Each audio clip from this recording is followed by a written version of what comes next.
विप्रो में क्या हुआ सर, एक खबर आई जिसका इम्पैक्ट हम देखें कि इंटायर आईटी पैक में आज देखने को मिल रहा है। विप्रो ने सर सर्विस नाउ के साथ अपनी जो पार्टनरशिप थी उसको और एक्सटेंड किया है, उसको एक्सपैंड किया है।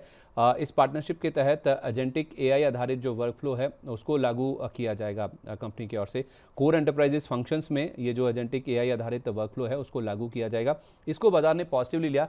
कल इनफैक्ट सर आपने भी देखा होगा विप्रो का जो एडीआर है अमेरिकन मार्केट्स में वो एक समय 18% भी ऊपर आ गया था। हालांकि उतना रिफ्लेक्शन हमने स्टॉक में नहीं देखा है। आज 211 रुपये के प्राइस पर खुला था और वहीं पर इसने अपना टॉप बना लिया, यानी जहां खुला ओपन हाई के साथ खुला और उसके बाद आप देखेंगे तो नीचे हमने 204 रुपये 64 पैसे का लेवल भी देखा। अभी 206 रुपये 60 पैसे के आसपास सर 2.5% का अपमूव बचा हुआ है। सर अगर एडीआर के हिसाब से देखते तो आज बहुत बड़ा मूव आना था, लेकिन स्टॉक में उतना रिफ्लेक्शन नहीं देखने को मिला है। तो विप्रो को कैसे अप्रोच करें और ओवरऑल आईटी में आपको क्या पसंद है? जी देखिए संदीप जी, यहाँ पर अगर बात करते हैं विप्रो की, तो विप्रो के अंदर जो कल के न्यूज़ थे और उसके कारण एडीआर में जो बड़ा जम था, तो यहाँ पर काफ़ी चर्चा में था स्टॉक। और अब देखेंगे तो यहाँ पर 185 और ऊपर की बैंड में आप देखेंगे तो 212 और जो 16 अप्रैल का जो कैंडल था उसी के जोन में अब कारोबार कर रहा है विप्रो। तो एक बड़े रेंज में अभी कारोबार कर रहा है, करीबन 30-35 पॉइंट्स के। अब यहाँ पर एक बायबैक भी है और साथ ही में देखेंगे तो निफ्टी आईटी यहाँ पर बॉटम आउट प्रोसेस कर रहा है। विप्रो के डेली चार्ट पर अगर मैं बात कर रहा हूँ तो 212 213 के ऊपर अगर जैसे क्लोजिंग मिलता है, यहाँ पर एक ब्रेकआउट होगा और अपना जो 200 एसएम है करीबन 230 के अराउंड जा सकता है। हालांकि आज के सत्र में आप देखेंगे तो open is equal to high हो गया, यहाँ से नीचे आया, बट यहाँ पर 200 का जो जोन है काफी अच्छा जोन है।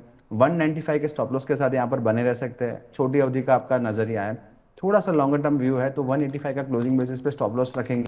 और यहाँ पर जो जैसे जैसे स्टॉक के अंदर यहाँ पर हमें अपमूव मिलेगा, जैसे लेवल्स पार होंगे यहाँ पर नए लेवल्स बनेंगे। साथ ही में अगर आप जो बात कर रहे हैं निफ्टी आईटी में जो स्टॉक्स पसंद आ रहे हैं, तो निफ्टी मिड कैप में आप देखेंगे निफ्टी आईटी मिड कैप के अंदर काफ़ी अच्छे नाम उभर के आ रहे हैं। परसिस्टेंट आप देखेंगे तो परसिस्टेंस का आपका जो बेस है करीबन 4800 के अराउंड है।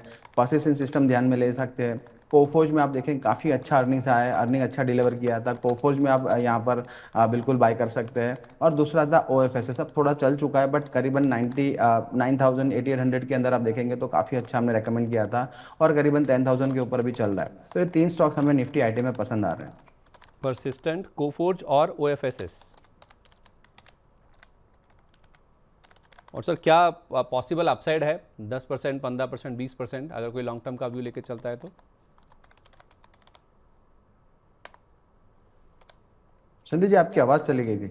मैं कह रहा हूँ सर कितना अपसाइड की उम्मीद करके चलें अगर कोई लॉन्ग टर्म का व्यू लेके चलता है? परसिस्टेंट, कोफोर्ज और ओएफएसएस जो आपने बताए हैं, 5%, जी 10%, 15%, 20%, कितना?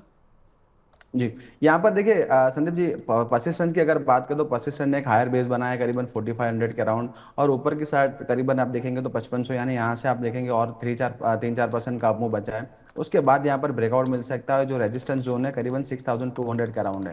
तो परसिस्टेंट में फर्स्ट टारगेट अगर 5500 का हम रखते हैं तो वहाँ पर एक फर्स्ट टारगेट रहेगा और सेकंड टारगेट 6200 के अराउंड रहेगा। कोफोर्ज के अंदर आप देखेंगे तो कोफोर्ज में काफ़ी अच्छा ब्रेकआउट है और कोफोज यहाँ पर कारोबार भी आप देखेंगे तो जब भी कोई डीप आती है तो यहाँ पर कोफोज में हमारी देखेंगे तो बाय ऑन डीप का ट्रेड चल रहा है और यहाँ पर एक हायर हाई हायर लोस के पैटर्न चल रहे हैं। करीबन 1550 का एक फर्स्ट टारगेट रहेगा, वहाँ पर अगर सस्टेन करता है तो करीबन 1700 के टारगेट कोफोज में बन सकते हैं। और ओएफएसएस? जी, ओएफएसएस अब बाय ऑन डीप करना है संदीप जी। देखिए यहाँ पर काफ़ी स्टॉक चल चुका है और आप देखेंगे तो इन आईटी पैक स्टॉक ने आउट परफॉर्म किया है। यहाँ पर आप देखेंगे तो कोई कोई डीप आती है करीबन 9500 के अराउंड, यहाँ पर हम बायर रहेंगे 9000 के स्टॉप लॉस के साथ। और अगर ये ब्रेकआउट सस्टेन करता है तो यहाँ पर जो लाइफ हाई है करीबन 13000 के, वो भी यहाँ पर ब्रीच हो सकते हैं। तो ओएफएसएस में हमारा एक पॉजिटिव रुझान है, बट बाय ऑन डीप करेंगे। चलिए ठीक है, तो आईटी सेक्टर में आप कह रहे हैं कि 3 से 4% का और अपसाइड लाइकली है। विप्रो एक स्टॉक है जिस पे आपको नज़र रखनी चाहिए, 195 रुपये के स्टॉप लॉस के साथ आप चाहें तो बने रहें। इसके अलावा परसिस्टेंट, कोफोर्ज और ओएफएसएस में थोड़ा सा आप डिप का वेट कर लीजिए। 9500 के आसपास अगर आए तो 9000 का स्टॉप लॉस लगा के 13000 के लेवल के लिए आप इसको अप्रोच करके चल सकते हैं।